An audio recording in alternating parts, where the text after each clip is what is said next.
good day to all of you lovely, lovely, lovely people. This is Ryan over at What Brings Us Together. How are you? Thanks for tuning in. Today is fucking awesome, man. You know, I just, today we have a really great guest. Today's guest is Mark Ibold from Pavement and Sonic Youth. I still can't even believe I got him to agree to do the podcast, even though he's like the nicest man, and we had a really great conversation. Mark works at one of my favorite places to go in New York to have some food and a good drink, the Great Jones Cafe. And I actually heard about the Great Jones Cafe years ago from reading an interview that he'd done about working there. And, you know, this is the former bass player from Pavement. He plays with Sonic Youth. He does all this stuff, this indie rock guy. And he works at this little kind of, New York Cajun-y kind of place. It's not the most authentic thing, but the food's great, and it's a really cool place. There's really great music. All the people that fucking work there are fantastic. And I've been going there now for years.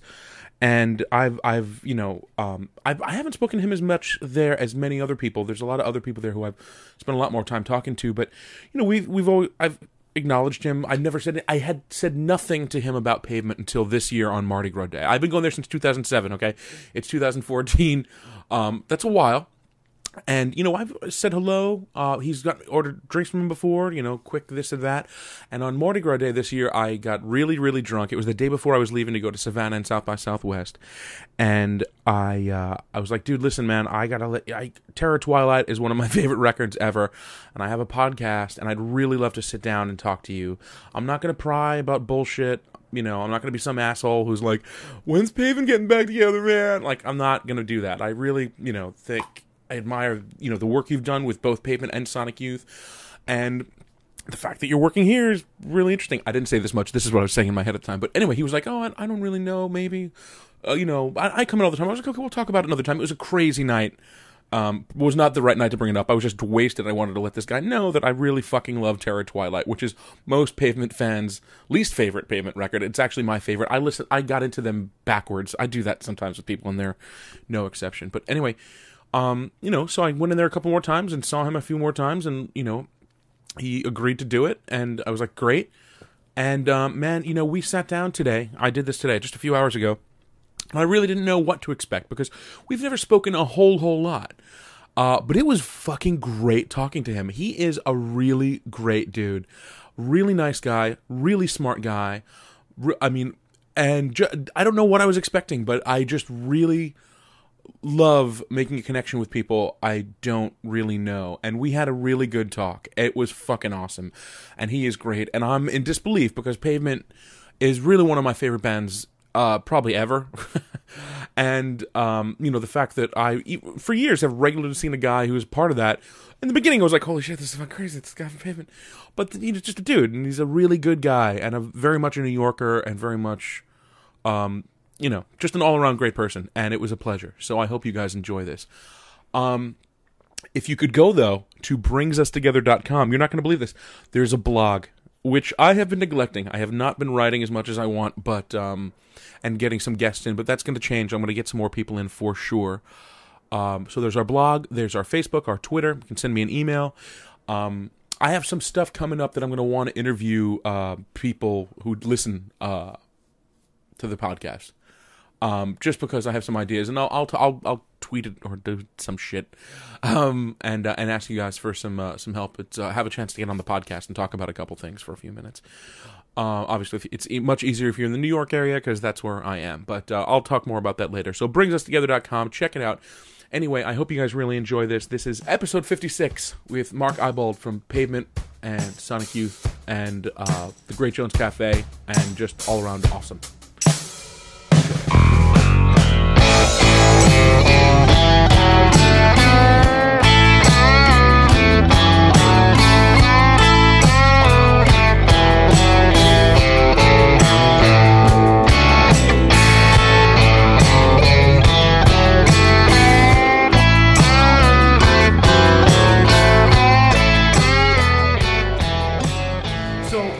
Where did you grow up?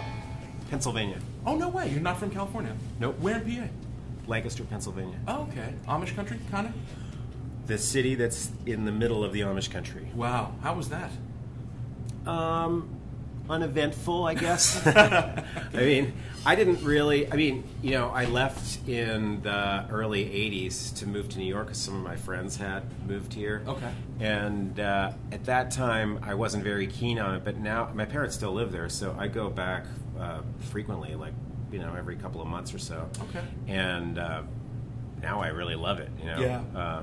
It's really beautiful there, absolutely. Yeah, my town, like the city, actually looks pretty nice. They're nice, you know, brick buildings and stuff, and it's surrounded by this amazing countryside where a lot of Amish people live. And I kind of took the Amish people for granted. And now I'm like just amazed that they exist. Yeah, and, like they're a great community. Like, absolutely, it's a fascinating culture yeah. too, for sure.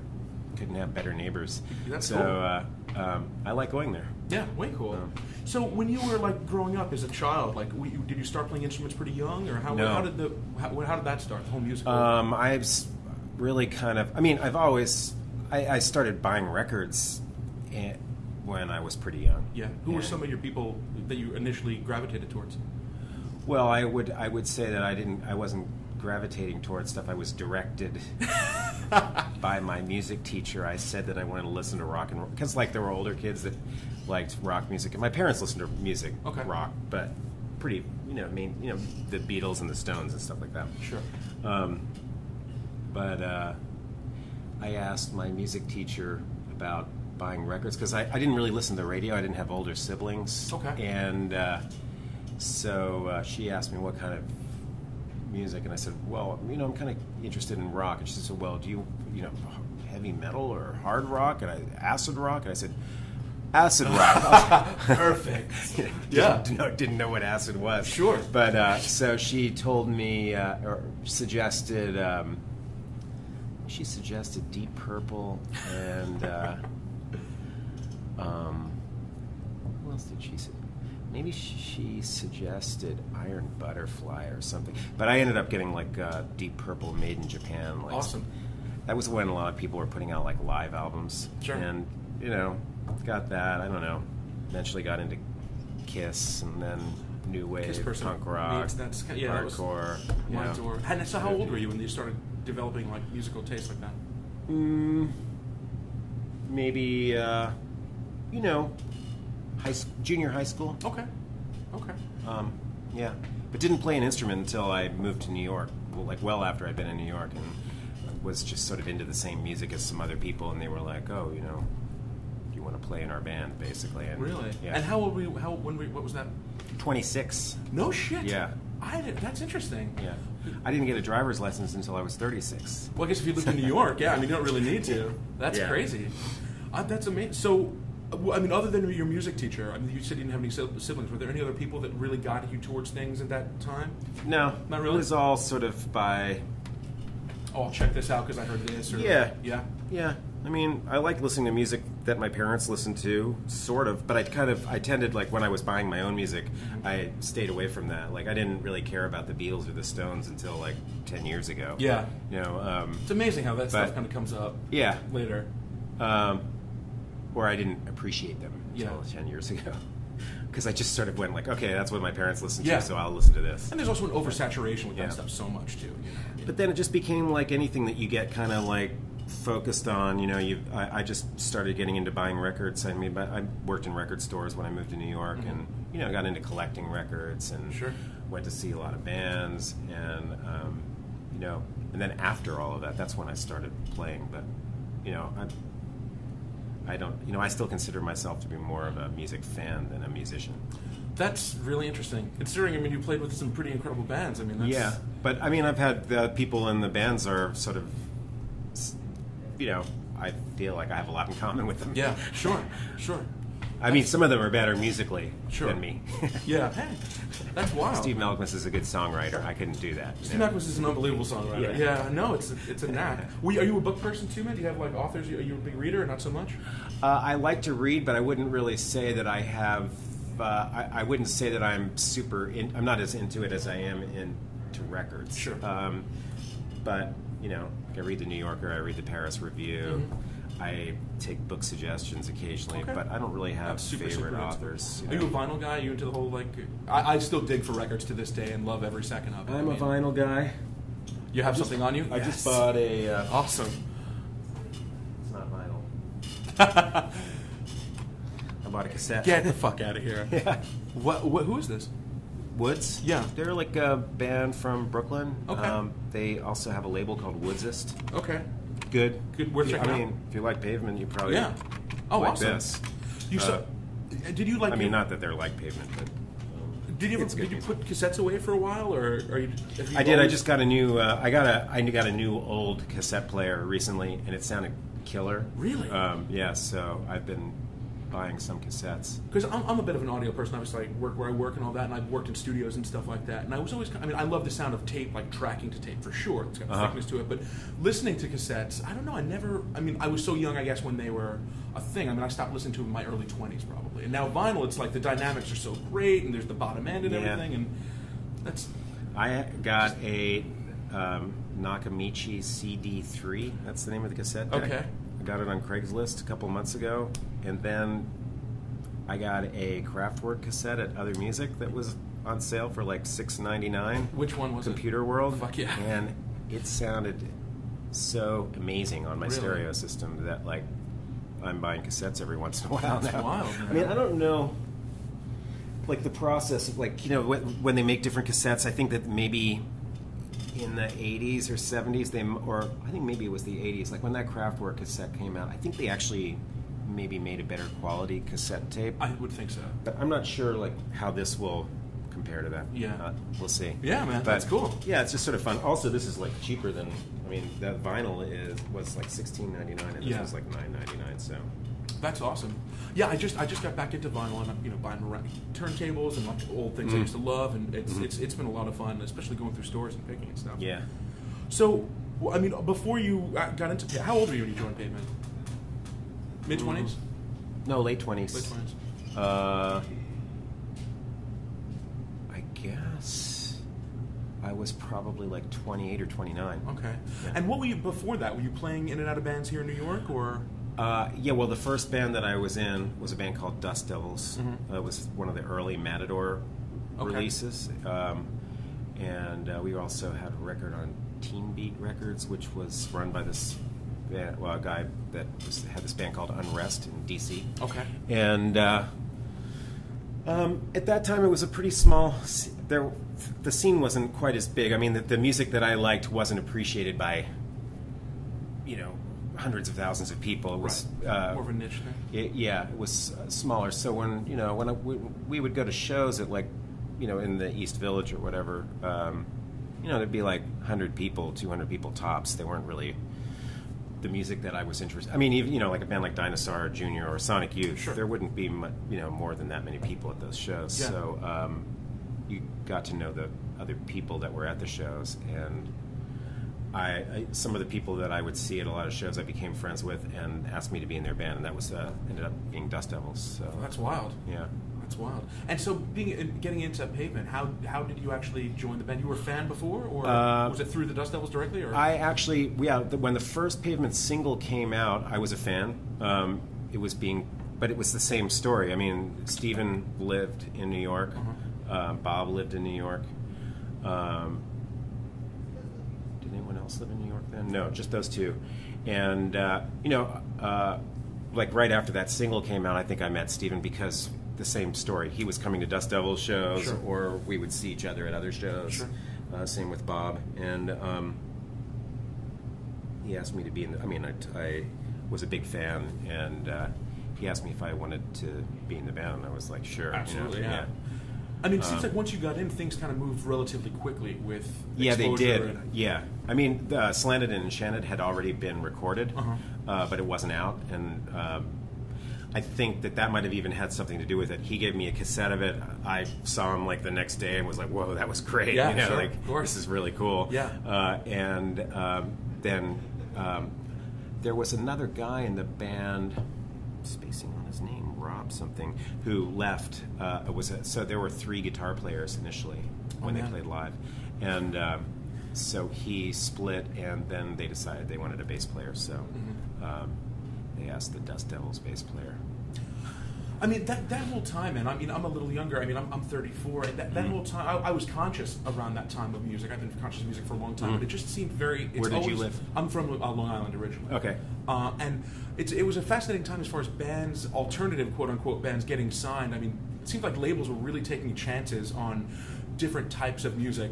Anything. I mean, the kind of bands that were getting signed at that time, it's always mind-boggling to me because and what was able to stick, like bands like Ween and Dinosaur Jr. and all these unique bands with these really interesting things who were actually allowed to grow into what they grew into, and being able to come up in that time when that was actually happening, because that, as we know, does not happen anymore. Like it really doesn't happen in that way anymore. Like especially with the quote-unquote alternative thing. I mean, labels love using that term at the time more than ever, and like they would sign anything that was a little bit different, which is such a refreshing thing.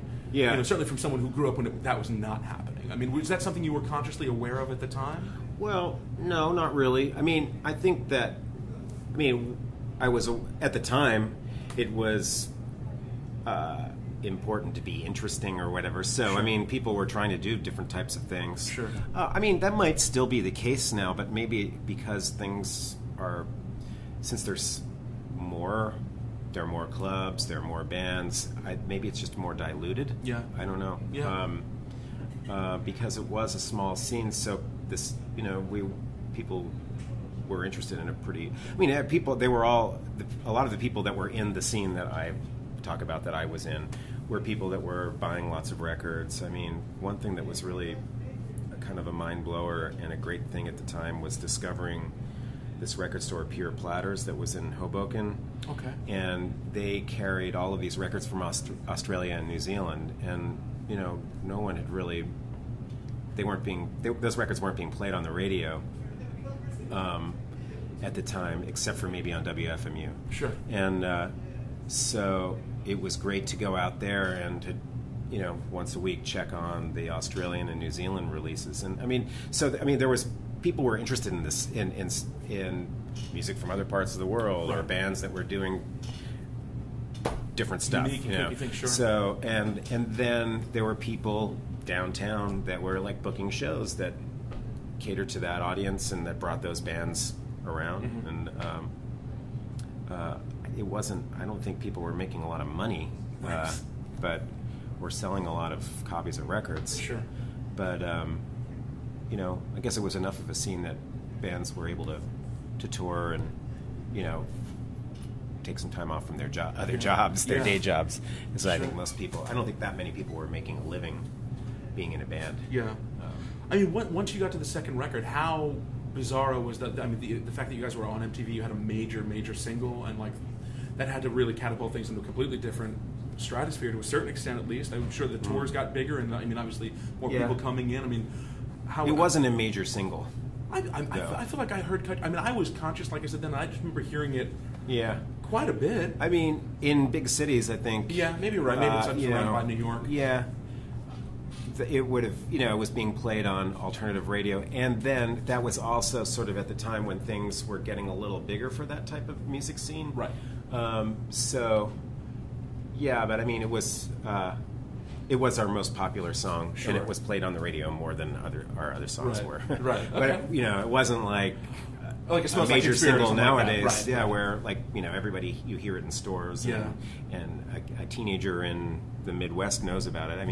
No one in the Midwest knew about us really, unless they lived in Columbus and listened to the college radio station or whatever. But yeah, it was a big step up for us too. Sure. But the scene was changing, and there had been some bands with some really big success. I guess Nirvana was having some success at that point, sure, and there was a little more attention. The press was definitely paying attention. So we got. We were lucky. I think our timing was fortunate because the press really paid attention to Pavement and gave us very good write-ups. From the get-go. Absolutely. What can you explain to people who don't know what is Free Kitten? Free Kitten is a band that Kim Gordon started with Julie K. Fritz, and then it's, I guess, Yoshimi from the Boredoms was a founding member. Maybe, I don't know. Maybe it was just Kim and Julie. I played with them for a little while. And how did that whole relationship start? Just playing around New York, or? Well, I mean, yeah, they were part of that smaller scene. I mean, Kim was, of course, in Sonic Youth, so she was definitely a part of that scene. Julie was in Pussy Galore, and I went to see those bands a lot. I think that Julie said that they always noticed me because I always had a skateboard. It was at a time when not many people had skateboards, sure. Believe it or not. And I guess, I actually got to know Kim when Pavement opened up for Sonic Youth on a tour, or a couple of tours. They're the only band we have ever really opened up for, and I didn't know that. That's amazing. Yeah. Wow. It was cool. That had to be kind of surreal because I'm sure you were a fan of the band. Yep. Yeah. I mean, yeah. And then obviously later to play with them, we'll get to that. But even more surreal. Yeah, I couldn't even imagine. I mean, yeah, we'll definitely get to it. But you guys were Free Kitten was around until the late '90s, pretty much. 97, 98, something like that. Free Kitten is technically still around. Okay. Do you still do one-offs or? Kim and Julie, I think, did something kind of recently. I was not involved. Okay. I'm trying to remember what that would have been, but I feel like Free Kitten still may exist. One thing I think is really interesting, man, is that I don't know if it's by choice. I'm sure it's not, but like you seem to be in the two bands that you're probably most known for being in were Sonic Youth and Pavement. Yeah. And you're in two bands that use pretty interesting tuning. Is that something that you were into prior? I mean, that is. I mean, is that just a coincidence? Not something that I necessarily was into. I mean, maybe I gravitate towards music where there's a possibility that people would use alternate tunings, but I guess that's also something that became maybe more popular with bands in that scene around that time. Sure. I mean, those are two of the bands that are known more for it than most. I mean, which is it's interesting that you're a part of both, and you know what I mean. Yeah. Yeah, I mean, I wish I could tell you more about that because I don't play guitar, so I don't really know. I mean, I know that that Steven and Lee or Thurston would compare tunings and stuff, but I don't really know how much they were affected by each other's tune. I think that there was one that was shared or whatever, but interesting. But yeah, no, I think that's a cool thing. That's sort of a time thing, just sort of or an era of music. Yeah. Okay. Like I said, I'm not going to focus too much on Pavement. I just have a couple more. That's all right. I'm a monster. I think I told you on Mardi Gras Day, which you looked like you were having the craziest day of your life. It was just so it always nuts is. Yeah. That I couldn't even imagine having to deal with that many people and make drinks.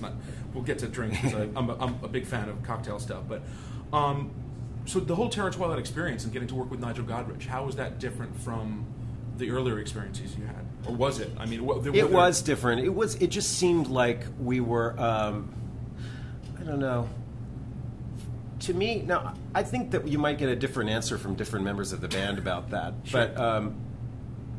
But to me, it was like the first time that we didn't really hustle through the studio. Sorry. It's okay. And we spent a little more time. Mm-hmm. Also, Nigel had been doing fairly had been doing larger projects, or worked with bands that were spending much more money on recording than we ever had. Mm-hmm. So that was one thing that I was sort of aware of from the beginning, that it was kind of like this strange sort of jump to bigger time recording. Okay. And I'm not unfortunately, we're sitting here and talking about this, but I've never really been that interested in the recording process. Okay. I mean, I could become interested in it, sure, but I've always been so nervous about just getting right. my part right, yeah, that I've never really looked up and paid attention to microphones or the desks and stuff like sure. that. Understandable. So one thing about that was weird was that we were in one studio, and then Nigel decided that that it wasn't good enough for what we were doing, mm-hmm. and we packed everything up, and then we went to another studio. Yeah. And then we went to London, and we went to another studio. And like, I know that a lot of bands, it's normal for a lot of bands to do that, but we were used to just going to one place and A couple days banging out. Yeah, playing our songs over like a 1 week period or Sure. something like that, and then being pretty much done. And I almost felt like it had a too many cooks in the kitchen kind of vibe, you know? Because it was the first time that we actually had somebody that was putting their stamp on the music. As a producer. Whereas every other time it had been a person that basically let us record our music, tried to make it sound as good as possible, Sure. but never really... I mean, we had help. Like the guy Bryce Goggin actually played some instruments on stuff. Doug Easley played on some of the records. We've had guys that have been good at playing, but no one that was kind of trying to put their stamp on the music. And I felt that was happening with, although it was very subtle. I mean, Nigel's not like the guy that's going to like try to change your sound completely. Sure. But that was sort of what I remember about it being sort of unusual, being unusual compared to the other recording experiences. And just at the end point there, were you as did it feel like a thing that was like, I'm kind of done with this? I mean, was there a feeling of that for you? Not me. No? No. Were still kind of ready to go? No. Just do whatever? I mean, I will say that I think one of the other things that was maybe that made me sort of have weird feelings about that recording session is that we felt pressure after every record to try to make a record as good Or as better. the one before, Sure. and Sure. and also to try to make something different from the record before. We didn't want to like keep putting out the same record, so that probably added to. Not that there was really that much frustration, but the pressure Yeah. of making the record, and I think that Steven was getting a little bit worn out by that. But yeah. Okay. Well, good. So, you lived in New York the entire time you were in the band? Mm-hmm. Okay. So, how did the Great Jones thing come up? I mean, that place, the Great Jones Cafe, is such a magical, really magical place. Man. Yeah. I mean, were you a fan of it before, I'm assuming? Yeah. I mean, okay. Yeah. Is that how it came up? Yeah, for you? I wasn't going there. I wasn't a regular customer there, but I went there twice a year since it opened, pretty much, And I've known people that have worked there since it opened. I've also worked in restaurants since I was like 14 years old. So when I don't even know how long I've been working there now. Probably like 14 years or something. But when a friend said that they needed somebody there, I was like, oh yeah, I'll do it, because I've always had another job, like I've never since I've been playing in bands, I've always had come home and like gone back to work. Okay. Just because I never thought it would last. Sure, and that's smart though, man. I mean, hey, fuck it. I mean, that there's something so incredible about the place. I found out about it. I actually read something about you there, and that was how I first discovered it. I've been going there since about 2007. I've been going there for a long time, and you and I've seen there for years. But and I love New Orleans. I'm sure you do too. I mean, there is something about that place. There is a vibe between the music and the foods that is served and the great people that work there that is really unique, and it's really unlike any other place in New York. I mean, it's pretty special, man. And I bring people. I brought a friend of mine there from Baton Rouge, and he was eating the gumbo, and he's like, "Dude, this after my mother's gumbo, this is seriously the best I've ever had." I mean, he was freaking the fuck out. Yeah, I mean, we don't really try to like. I mean, we have Southern food. We have food that's sort of known for like being known as being like Louisiana or New Orleans style food. But I mean, we kind of think of ourselves as being most like a New York restaurant. Really, I mean, it's not. That makes sense. We're not focused on being totally authentic. Yeah. But have you bartended a lot before that? You said you worked in nope. restaurants. So that was your first bartending job. I'd done everything else in a restaurant except for bartend. Actually, are you a cocktail person? I mean, do you like making drinks? I mean, is that like a thing you enjoy? I like making drinks because I like to cook. I mean, I'm really into cooking, and I like to make drinks that taste good. But I'm not the guy. I'm not the guy that's going to go make my own bitters or. I'm not. I kind of like simple drinks. Like what? Just curious. What are some of your favorites? Oh, I don't even know if I have like a favorite. I mean, I'm mostly a beer drinker. I don't really even. But I mean, I love margaritas. I love, like every once in a while, I like drinks like a Sazerac or something like that, sure. that has a little more going on. But my problem with cocktails is that I, especially when they taste good, I drink them very quickly. I have the same problem. And so I just can't really drink them. I mean, I love tasting them, Yeah. and you know, I tend to like stuff that's tart too. I like stuff with citrus in it, and I like mixing citrus and sugar and like getting the oils from the rind, you know, involved in a drink. Absolutely. But I love old. but like if I was to open, yeah, I do Those too. are great. But if I was to open my own place, I would really keep it simple, you know. But just make sure you have fresh fruit. Make sure you have good booze. I mean, I definitely think that it's worth ordering top shelf Unquestionably. booze. Yeah. And so, but I don't read cocktail magazines or try to be a, you know, Asian style bartender or whatever. Yeah. Even though I think that's kind of cool. Yeah. I've got a lot of friends in that world, and I spent Yeah. a lot of time. I spent a good amount of time in Savannah, Georgia. There's a whole culture down there, in the southeast for sure. And it's interesting what's going on now. There's a whole resurgence of things like Benedictine and different types of absinthe and things that people are doing. But so you cook a lot, though. Oh yeah. Yeah? Yeah, that's my main interest, really. It's always been. Are you like a pretty adventurous food person as well? Yep. Oh, that's great. I mean, living in New York, I live in Queens. I live in Astoria, and when I first got a bike, the fact that I can go get like drunk noodles here and like hand pulled noodles in Flushing and stuff like that.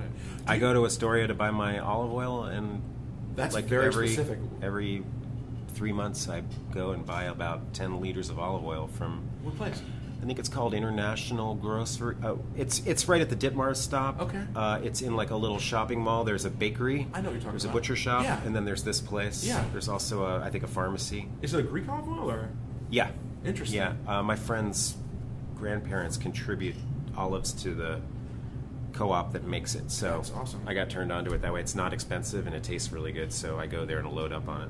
Because I used to live in Sunnyside, so. Oh, okay. Yeah, I love Queens, man. I mean, I do too. That whole borough, man, especially for food, like living in New York, there is nothing like it. I mean, like there's so much between Jackson Heights and the Indian food, and obviously Flushing and the Asian food. I mean, and Astoria. I miss Jackson. I miss Jackson. Sunnyside. I mean, where I lived, I really miss Queens. Yeah. Because I live really kind of south in Brooklyn now. Oh yeah. I mean, the only thing that I have around where I live now that compares to living in Queens is if I go out a few stops and go to like Brighton Beach or Gravesend. There's some cool stuff there. The Russian stuff, I would assume, like the need some great Russian borscht. Russian groceries are really good. Huh. There's very healthy competition between them, so they carry really good produce and good like meats and cheeses. Nothing super fancy, but like just good quality, like smoked meats and cheeses and cheap, good beer. And I really like shopping out there. I'm really getting sort of into taking. It's like 20 minutes from where I live, but it's. I've been going out a lot, and I go to the beach there now too. Oh, that's awesome. Yeah. So when you get to travel, when you do band stuffs, I mean, and have in the past and currently, and even traveling with your family, I mean, is food a big part of like, let me check this on me too, man. Yeah. I love that about going places. Yeah, and I mean, people that I know now that travel always, like I'll get texts from people, former bandmates or whatever, saying like, hey, I'm in Amsterdam now, what's the name of this place? Oh, cool. Be like, okay, this is where we went, or what. I mean, I'm sure that like places have changed in recent years, but I haven't. It's been like a few years since I've done a lot of traveling. I'm going to Rome at the end of the month. Oh, awesome!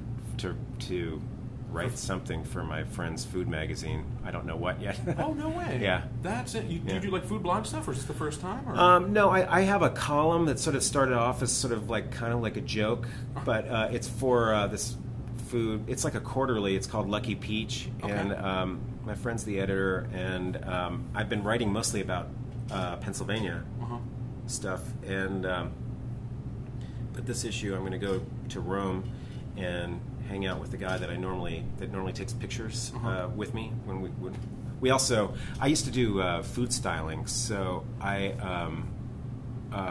also work for them, and like if they have to take a picture of a recipe, I will make it, and then my friend and I take pictures of the food, and it goes in the magazine. That is incredible. So that guy that I worked with a lot, he lives in Rome, so I'm going to go hang out with him. We're going to try to come up with a story for the magazine. Oh, that's awesome! And plus, I mean, you've been to Rome before, I'm sure. I mean, the food not is in a while. incredible. I mean, Italy. I mean, just in Europe in general, because of all the different regulations they have. Yeah. I mean, the freshness is just extraordinary. Yeah. Oh, that's great, man. I'll have a good time. Yeah. Way I'm psyched. cool. Yeah, you should be. Let's see. As far back to the Great Jones thing, real quick. I mean, when certainly when the Pavement reunion thing came up, were they pretty cool with time off? I'm assuming since you've been there, they're like, dude, do you? That's great. Like. Yeah, well, no, I mean, not. They say that to anybody. I mean, that's one of the things about working in. I think a lot of people that work in restaurants do it because they have something else that they. Sometimes they have other jobs or whatever, and it's one of those businesses where, I mean, especially if you're like a server or a bartender, where you can. Get somebody to fill in for you while you go away for a while, and I mean, there's a little more flexibility with that kind of job. Yeah. Yeah. I mean, when Pavement did the reunion, we did 55. I think we did like 50 shows. So it wasn't like some bands tour. They go away. They do 300 shows in a year or something. It was 55 shows or something like that, and they were like in a couple of different chunks. So I really didn't take that much time off from work that year. Sonic Youth went away, maybe for like 2 or 3 weeks at a time. Mm-hmm. So it was never too bad. It was always like short bursts for the most part. No, I mean, sometimes I felt like I was pushing my luck a bit, but it all worked out. Yeah. And so, getting back to Sonic Youth, I mean, so you joined that band officially in 2006, 7, around that time. Mm-hmm. And so how did that? I mean, you've been friends with them for a long time, and it was just Kim was like, I don't really want to play bass. Let's do this. Or how did it work? Yeah, I mean. I wasn't really in touch with them that much. I mean, I would occasionally run into them in places. I would go see their shows every once in a while. Free Kitten hadn't done anything in a while. Yeah, and Thurston called me and said that he had a business proposition or something. I mean, he left a message on my answering machine. Right. When I had an answering machine. And I thought, oh man, maybe they want to open a restaurant in Northampton or something. And then he called me back and he said that they were recording a new album, and I was like, oh cool, that's great. And he said, but Kim's kind of has been playing guitar on a lot of the songs, and I want someone to play bass. And we were wondering if you'd be interested in doing it. And I was like, that is fucking Are awesome. you sure? You want me? You want me, this guy? Do you think I think I said, like, do you think I can do it? Right. And that's great. Yeah, and so... I mean, that had to be a pretty amazing feeling, even though you knew these people as friends, but still, that's a huge... Yeah, and I didn't really know them. I mean, we weren't close friends. Right. I mean, I had spent some time with Kim and Thurston, but I never really talked to Lee and Steve that much. Yeah. And they're all so super nice. Yeah, sure. It was very easy. That's great. They made it really easy for me. I saw you guys in Brooklyn when they did the Daydream Nation thing, and you came out for the second half. Yeah. And played all the newer stuff. It was great, man. Yeah. It was a lot of fun, man. At the pool? Yeah. Yeah. I missed that. It was such a great venue. That was really, and we lucked out. We played on some really nice nights there. Yeah. I think we played twice there. Yeah. Yeah. A lot of fun. And so, let me see where I'm here. As far as I'm going to bounce back, and we're almost done actually. So time isn't too bad. The reunion thing, the Pavement reunion, when that came up, was that kind of a left field thing for you? Were you, nowhere near expecting it, or how were you kind of in communication with people? I mean, I'm trying to remember how that came up. I mean, I think that emails started going around, and this was well in advance of the actual shows. Sure. Because I don't know if you remember, but they actually announced the shows a year before. I do very well. So that was strange too. Yeah. But I kind of was just one of those things where I thought, oh wow, I would love. I always loved doing Pavement from the time that I started till the time that we finished, sure. And so I was totally ready to do it again. And but I was sort of like, I think I remember even writing to the other guys, hey, don't hold your breath on this because we'll see. Yeah. But it was great that it actually ended up happening, and we really had a good time. That's great. And overall, good experience for the most part? Yeah. Yeah? Yeah. Were there places you went that, you said you only did like some pockets, but were there places you'd gone that you hadn't gone before with them, or places you hadn't played before that were interesting, or? Maybe venues, but not cities. We went pretty much back to the places where we had fans. Yeah. And, I mean, that was sort of the point, was to go and do a reunion show. I mean, one thing that was really cool that we started noticing even before we started playing, because I think we were finding out about, from people that were buying tickets and stuff, was that there were a lot of new fans, people that got into Pavement since the time the band stopped. Yeah. And that was a really cool thing. That made it really seem like worthwhile. You Yeah.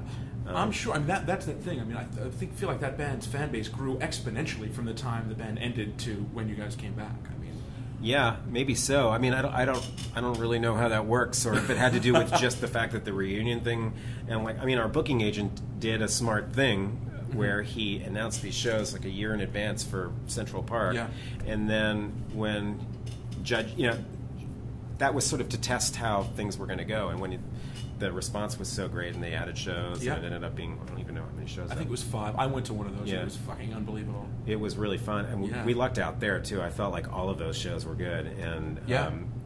in my hometown, and that was like a mind blower. It's such a my beautiful friends. place to play too. Yeah. I mean, like, and to be. That's great. Yeah, and even there was one day even that there was a terrible storm like in the middle of our show, and it ended up being the best one. Yeah. I think. It's weird how that can work sometimes. Yeah, I mean, that actually works for you. We had to get off the stage for like 20 minutes, and then it cleared up, and then we went back, and Yeah.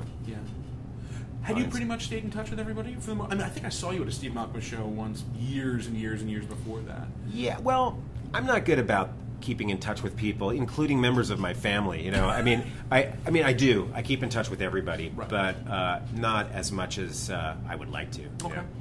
I see Steven when he comes into town. Mm-hmm. I would see any of the guys if they were in town. I would generally, hook up with them. Mm-hmm. Bob was in town like a year ago. I've visited Scott in California. The only guy I haven't seen Steve West in a while, but he lives in the mountains of Virginia. So okay. That's why. Yeah. Not really emailing them as much as I probably should. It's very honest. Appreciate that. I actually sent them all an email. I actually sent them an email recently, which is something I don't normally do. I sent them a link to a video of which seems like such like what you do like when you work in an office, but I was so like blown away by the performance of that Future Islands guy. Have you ever seen him? Yeah, sure. He was on David Letterman, and it was borderline disturbing, Yeah. Yeah. But great, I just really loved the effort, and I just sort of on a whim emailed that to all of my great. bandmates. But yeah, I think that's the last time I've interacted. Well, maybe I talked. No, Steve probably.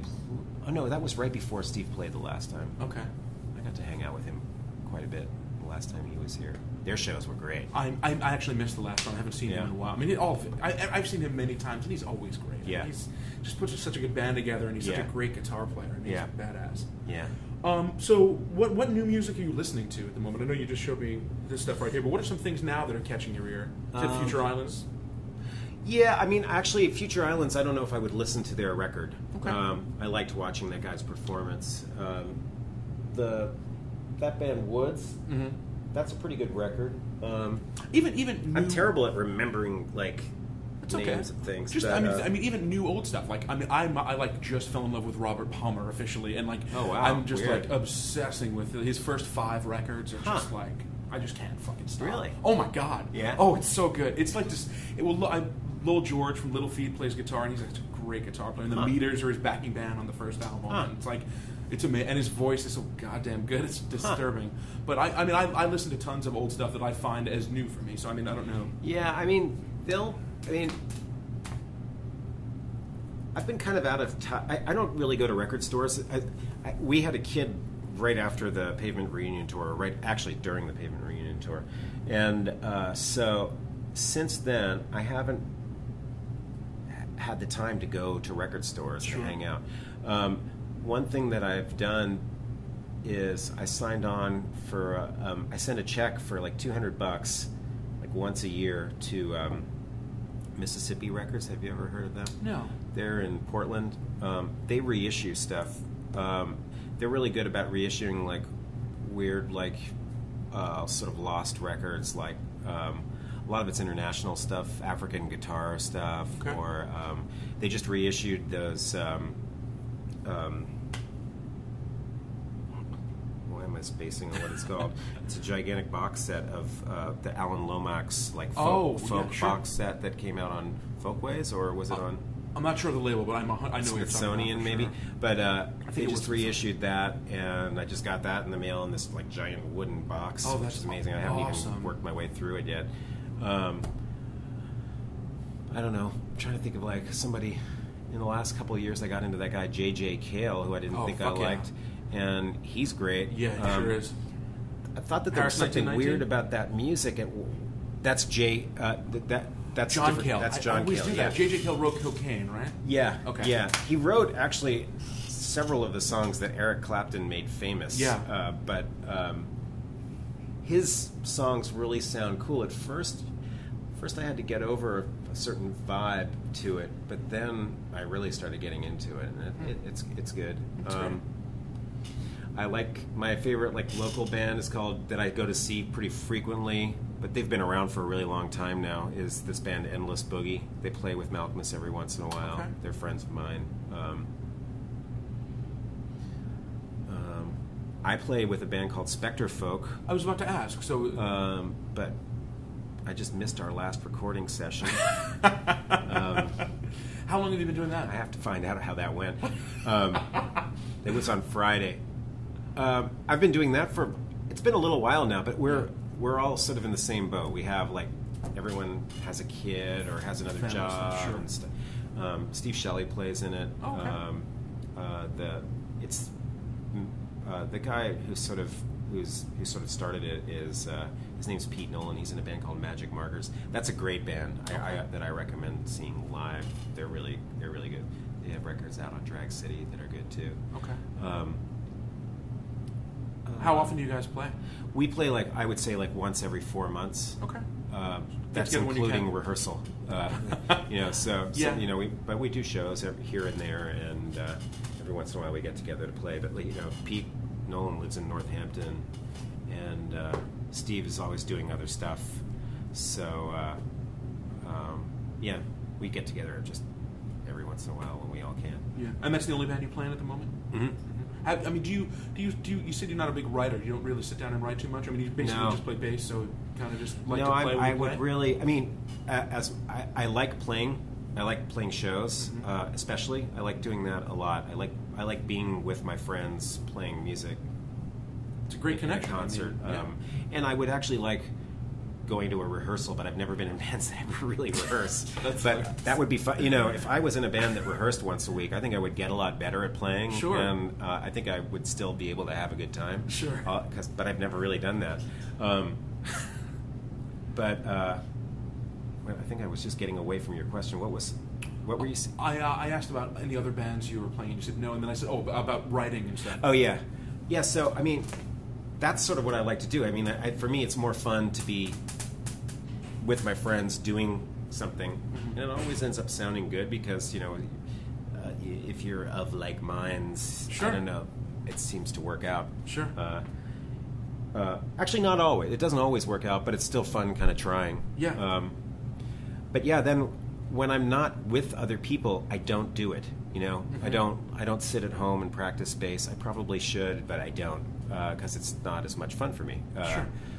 And so I have this stunted growth. Even though I've actually been, I'm on the books as playing bass for a long time. I'm really only down here as far as skill level or whatever. Never got into theory or anything like that. It was more just a vibe thing. No. You go for it. Yeah. Yeah. Yeah. I mean, I should. I mean, I love amps and pedals and stuff like that. It would be great to once a week go somewhere and fuck around. Yeah. Yeah. Sure. But Yeah, I mean, that's another sort of weird thing about living in New York. It's not as easy to do that as it would be in maybe another town. Definitely. Yeah. So, how's daddyhood, man? I mean, you said you have a son or daughter? I have a son. And how old is he? He's 3.5. And was that everything you thought it would be? Was it crazy? I mean, is it everything everybody says? I don't know. It's crazy. Yeah. Did you take to it pretty well and pretty naturally? Or? Did I? Yeah. Yes, I guess. I mean, I think it was more difficult than I had expected it to be. And then I thought, maybe, is it because I waited longer than everybody else did? You know, because sometimes if you just throw yourself into it, like when you're 20 or whatever, maybe you just kind of can roll with it a bit better. Sure. But I didn't do that, so...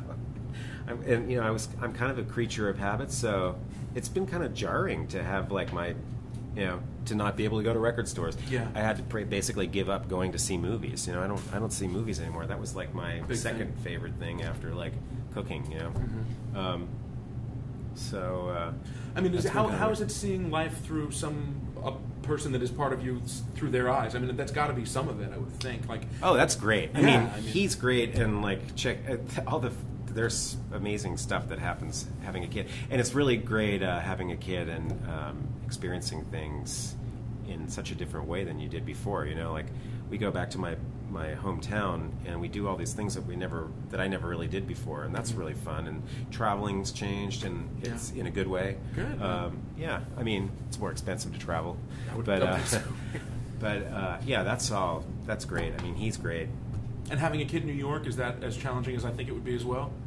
It's challenging, but I think it's also a great place to have a kid. Couldn't agree more. I mean, just the culture. I mean, there's just so there are much other great kids. There's There's so much to do. Yeah. You know, I feel bad that he spends so much time on the subway, but there's a trade-off, I guess. You know. Yeah. He gets to eat at good Chinese restaurants that he will not remember probably until later. But yeah, that's funny. So last thing, man. I mean, as far as the future, like you're just going to be doing some writing stuff, obviously with the food stuff. I mean, what are you planning on doing? Just kind of working, growing with your kid. Anything for the future? Yeah, I mean, I should be trying to open my own business. Oh, is that something you've always wanted to do? Yeah, it's something that I've always wanted to do, and like there have been times when I've kind of got kind of close. Whether or not to hook up with other people or to go at it solo, start small or whatever. I mean, that's something that I think about, and will probably work on a little bit. There may be more music stuff. I don't know. Yeah. But that would be fun. Sure. So yeah, future's wide open. Good, man. All right. Well, thank you so much, Mark. Appreciate it, bro. You're welcome, man. So I should tell you. After we did this interview, we actually, he had to go. He didn't really have too much time. He's got a kid, as he mentioned, and he kind of had to split. We talked for another couple minutes. It was really cool. It was great.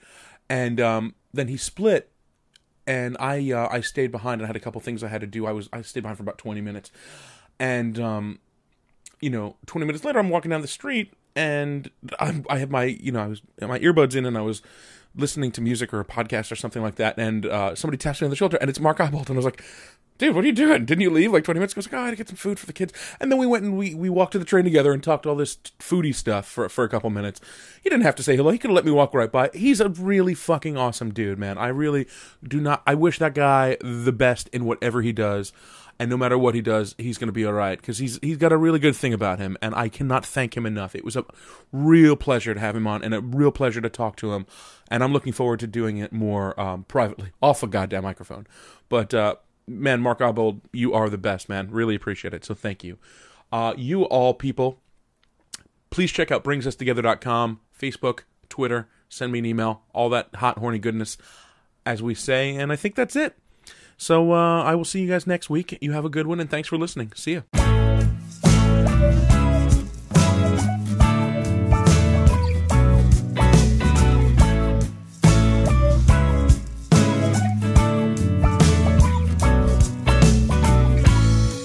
I wanna say it's my second-hand wonder, a thing that recovers the doubt. Slim like the rainstorm.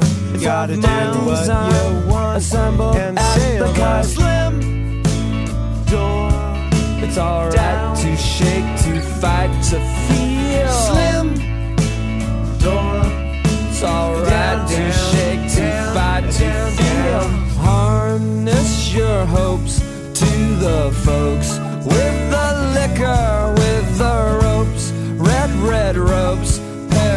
scopes.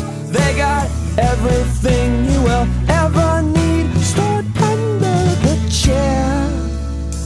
Simmer, simmer, simmer down. Simmer, simmer, simmer down. Waste your precious breath explaining that you are worthwhile. Simmer, simmer, simmer down. Simmer, simmer, simmer down. Be patient and I'll let you see my carrot run, feed my thrill. I got beat by weather. Carrot run, feed my thrill. I got beat by weather. Carrot run, feed my thrill. It's time to get me off of the ground. The wicked keeper is down. Hey, little boy, would you like to know what's in my pocket or not? It's no ploy, it's no gimmick.